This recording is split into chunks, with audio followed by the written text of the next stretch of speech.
ನಮಸ್ಕಾರ ಆತ್ಮೀಯರೇ, media house ಕನ್ನಡಗೆ ಸ್ವಾಗತ.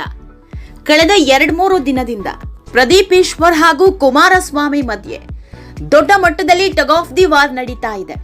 ಅದರಲ್ಲೂ ಜೆಡಿಎಸ್ ಕಾರ್ಯಕರ್ತರು ಎಂಟ್ರಿ ಕೊಟ್ಟ ಮೇಲಂತೂ ಇದು ದೊಡ್ಡ ಮಟ್ಟಕ್ಕೆ ಹೋಗಿದೆ. ರಾಜ್ಯದ ಬಹುತೇಕ ನಾಯಕರು ಇದೇ ವಿಷಯವಾಗಿ ರಿಯಾಕ್ಟ್ ಮಾಡಿದ್ದಾರೆ. ಅದರಲ್ಲೂ ಒಬ್ಬ ಶಾಸಕರಿಗೆ ಚಪ್ಪಲಿ ತೋರೋದು ಅಂದ್ರೆ ಏನು ಅಂತ ಪ್ರಶ್ನೆ ಮೇಲೆ ಪ್ರಶ್ನೆ ಮಾಡ್ತಿದ್ದಾರೆ. ಇದೆಲ್ಲದರ ಮಧ್ಯೆ ಜೆಡಿಎಸ್ ಕಾರ್ಯಕರ್ತರನ್ನ ಬಂಧಿಸಲಾಗಿದ್ದು 150ಕ್ಕೂ ಹೆಚ್ಚು ಜನರ ಮೇಲೆ ಸುಮೋಟೋ ಕೇಸ್ ದಾಖಲಾಗಿದೆ. ಹಾಗಾದ್ರೆ ಕುಮಾರಸ್ವಾಮಿ ಹಾಗೂ ಪ್ರದೀಪ್ ಈಶ್ವರ್ ಮಧ್ಯೆ ಯಾಕೆ ಈ ಟಾಕ್ ವಾರ್ ಶುರುವಾಗಿತ್ತು? ಈ ಇಬ್ಬರು ನಾಯಕರಲ್ಲಿ ಮೊದಲು ಕೆಣಕಿದ್ದು ಯಾರು? ಜೆಡಿಎಸ್ ಕಾರ್ಯಕರ್ತರು ಅರೆಸ್ಟ್ ಆಗ್ತಾ ಇದ್ದಂತೆ ಪ್ರದೀಪ್ ಈಶ್ವರ್ ಸಹ ಅರೆಸ್ಟ್ ಆಗ್ತಾರ? ಕುಮಾರಸ್ವಾಮಿಯನ್ನ ಕೆಣಕಿದ್ದಕ್ಕೆ ದೊಡ್ಡ ರಣತಂತ್ರವನ್ನೇ ಹೆಣೆಯುತ್ತಿದ್ದಾರ? ತೆರೆಮರೆಯಲ್ಲಿ ಆಗ್ತಾ ಇರೋ ಬೆಳವಣಿಗೆಗಳು ಏನು ಅನ್ನೋದನ್ನ ಒಂದೊಂದಾಗೆ ಹೇಳ್ತಾ ಹೋಗ್ತೀವಿ. ಅದಕ್ಕೂ ಮೊದಲು ನೀವಿನ್ನೂ ನಮ್ಮ ಚಾನೆಲ್ನ ಸಬ್ಸ್ಕ್ರೈಬ್ ಮಾಡಿಲ್ಲ ಅಂದ್ರೆ ಮಿಸ್ ಮಾಡಬೇಡಿ, ಈಗಲೇ ಸಬ್ಸ್ಕ್ರೈಬ್ ಮಾಡಿ. ಈ ವಿಡಿಯೋನ ಕೊನೆವರೆಗೂ ನೋಡಿ, ನಿಮ್ಮ ಅನಿಸಿಕೆಗಳನ್ನ ಕಾಮೆಂಟ್ ಮಾಡಿ. ಆತ್ಮೀಯರೇ, ಕುಮಾರಸ್ವಾಮಿ ಹಾಗೂ ಪ್ರದೀಪ್ ಈಶ್ವರ್ ಮಧ್ಯೆ ಹಂಗಾಮ ಶುರುವಾಗೋದಕ್ಕೆ ಕಾರಣ ಆಗಿದ್ದೇ ಆಸ್ತಿ ವಿಷಯ. ಮೊದಲಿಗೆ ಜೆಡಿಎಸ್ ನಾಯಕರು ಪ್ರದೀಪ್ ಈಶ್ವರ್ ಅವರ ಪರಿಶ್ರಮ ನೀಟ್ ಅಕಾಡೆಮಿಯ ಭೂಮಿ ಬಗ್ಗೆ ಪ್ರಶ್ನೆ ಮಾಡಿದ್ರು. ಪರಿಶ್ರಮಕ್ಕೆ ಅಕ್ರಮವಾಗಿ 3CA ಸೈಟ್ ಹಂಚಿಕೆ ಮಾಡಿದ್ದಾರೆ. ನಿಯಮ ಮೀರಿ ಸೈಟ್ ಮಂಜೂರಾತಿ ಮಾಡಿದ್ದು ಅಕಾಡೆಮಿಯ ಶುಲ್ಕ ವಂಚನೆ ನಡೆದಿದೆ ಅಂತ ಜೆಡಿಎಸ್ ನಾಯಕರು ಗಂಭೀರ ಆರೋಪ ಮಾಡಿದ್ರು. ಇದು ಪ್ರದೀಪ್ ಈಶ್ವರ್ ಅವರನ್ನ ಕೆಣಕುವಂತೆ ಮಾಡಿತ್ತು. ಯಾವಾಗ ಪರಿಶ್ರಮ ಅಕಾಡೆಮಿಯ ಆಸ್ತಿ ವಿಷಯ ಬಂತೋ ಪ್ರದೀಪ್ ಈಶ್ವರ್ ಕುಮಾರಸ್ವಾಮಿ ಅವರ ಬಿಡದಿ ಜಾಗದ ಬಗ್ಗೆ ಪ್ರಶ್ನೆ ಮಾಡ್ತಾರೆ.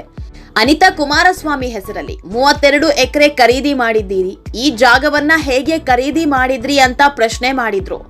ಇದರ ಜೊತೆಗೆ ಕುಮಾರಸ್ವಾಮಿ ಬಳಿ ದುಬಾರಿ ವಾಚ್ ಇದೆ, ಒಂದೊಂದು ವಾಚ್ನ ಬೆಲೆ ಲಕ್ಷ ಇದೆ. ಈ ದುಬಾರಿ ವಾಚ್ಗಳೇ ಏನಿಲ್ಲ ಅಂದ್ರೂ 70ರಿಂದ 80 ಇದೆ ಅಂದಿದ್ರು.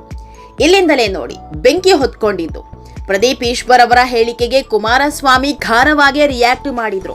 ಪ್ರಚಾರ ಪ್ರಿಯ, ಬಾಯಿಗೆ ಬಂದಂತೆಲ್ಲ ಮಾತನಾಡ್ತಾರೆ ಅಂತ ತಿರುಗೇಟು ಕೊಟ್ಟಿದ್ರು.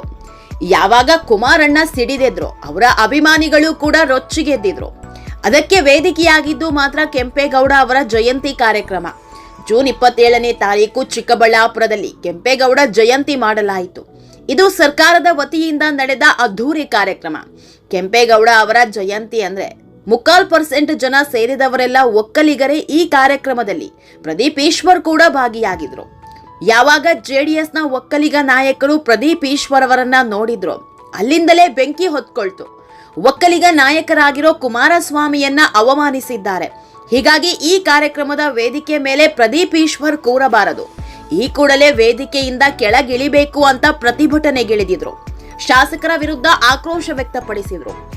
ಕಾರ್ಯಕ್ರಮ ಎಲ್ಲ ಮುಗಿತಾ ಇದ್ದಂತೆ ಶಾಸಕ ಪ್ರದೀಪ್ ಈಶ್ವರ್ ಸುಮ್ಮನೆ ಅಲ್ಲಿಗೆ ಹೋಗಿದ್ರೆ ಮುಗ್ದು ಹೋಗ್ತಾ ಇತ್ತು.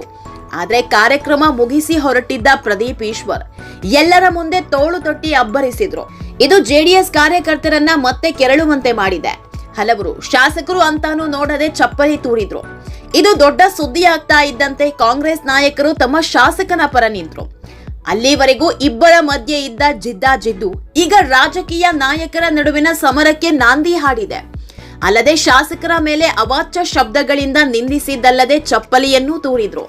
ಹೀಗಾಗಿ 150ಕ್ಕೂ ಹೆಚ್ಚು ಮಂದಿಯ ವಿರುದ್ಧ ಸುಮೋಟೋ ಕೇಸ್ ದಾಖಲಾಗಿದೆ. ಅಲ್ಲದೆ 9 ಜೆಡಿಎಸ್ ಕಾರ್ಯಕರ್ತರನ್ನ ಬಂಧಿಸಿ ಜೈಲಿಗೆ ಕಳಿಸಿದ್ದಾರೆ. ಯಾವಾಗ ಇದು ಜೈಲಿನವರೆಗೂ ಬಂತೋ ನಿಖಿಲ್ ಕುಮಾರಸ್ವಾಮಿ ಜೈಲಿಗೆ ಭೇಟಿ ನೀಡಿ 4 ಜೊತೆ ಮಾತುಕತೆ ನಡೆಸಿದ್ದಾರೆ.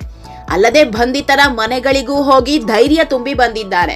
ಈ ಮೂಲಕ ನಿಮ್ಮ ಜೊತೆ ನಾವಿದ್ದೇವೆ ಅನ್ನೋ ಸಂದೇಶ ರವಾನಿಸಿದ್ದಾರೆ. ಆತ್ಮೀಯರೇ, ಜೆಡಿಎಸ್ ಕಾರ್ಯಕರ್ತರ ಬಂಧನ ಆಗ್ತಾ ಇದ್ದಂತೆ ಪ್ರದೀಪ್ ಈಶ್ವರ್ ಅವರನ್ನು ಬಂಧಿಸಬೇಕು ಅನ್ನೋ ಕೂಗೆದ್ದಿದೆ.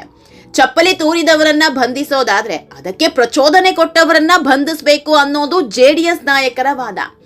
ಇದನ್ನೇ ಮುಂದಿಟ್ಕೊಂಡು ಚಿಕ್ಕಬಳ್ಳಾಪುರ ಶಾಸಕ ಪ್ರದೀಪ್ ಈಶ್ವರ್ ವಿರುದ್ಧ ಜೆಡಿಎಸ್ ನಾಯಕರು ಹೋರಾಟಕ್ಕೆ ಮುಂದಾಗಿದ್ದಾರೆ. ತೋಳು ತಟ್ಟಿದ ಶಾಸಕರ ವಿರುದ್ಧ ಕ್ರಮ ಕೈಗೊಳ್ಳಬೇಕು ಅಂತ ಬಿಜೆಪಿ ಕೂಡ ಒತ್ತಡ ಹೇರೋದಕ್ಕೆ ಆರಂಭಿಸಿದೆ. ಬೀದಿಯಲ್ಲೂ ಪ್ರತಿಭಟನೆ ಶುರುವಾಗಿದ್ದು ಕಾನೂನು ಹೋರಾಟಕ್ಕೂ ಮುಂದಾಗಿದ್ದಾರೆ.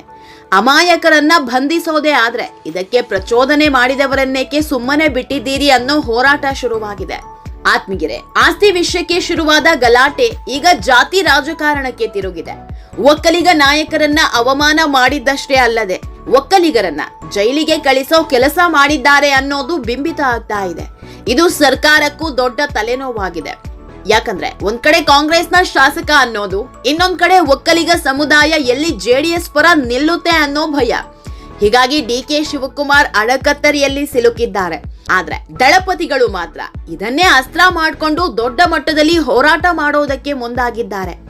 ಬಿಡದಿ ಹೋರಾಟದ ಮಧ್ಯೆ ಈ ಜಾತಿ ರಾಜಕಾರಣ ಕೂಡ ಜೆಡಿಎಸ್ ನಾಯಕರಿಗೆ ವರದಾನ ಆಗಿದೆ. ಪ್ರದೀಪ್ ಈಶ್ವರ್ ಮಾಡಿದ ಎಡವಟ್ಟು ಡಿಕೆ ಶಿವಕುಮಾರ್ ಕನಸಿಗೆ ಕೊಳ್ಳಿ ಇಡ್ತಾ ಅನ್ನೋದನ್ನ ಮುಂದಿನ ವಿಡಿಯೋದಲ್ಲಿ ಕಂಪ್ಲೀಟ್ ಆಗಿ ಎಕ್ಸ್ಪ್ಲೈನ್ ಮಾಡ್ತಾ ಹೋಗ್ತೀವಿ. ಈ ವಿಡಿಯೋನ ಮಿಸ್ ಮಾಡದೆ ನೋಡಿ. ಅಲ್ಲದೆ ನಮ್ಮ ಚಾನೆಲ್ನ ಇನ್ನೂ ಸಬ್ಸ್ಕ್ರೈಬ್ ಮಾಡಿಲ್ಲ ಅಂದ್ರೆ ಮಿಸ್ ಮಾಡಬೇಡಿ, ಈಗಲೇ ಸಬ್ಸ್ಕ್ರೈಬ್ ಮಾಡಿ.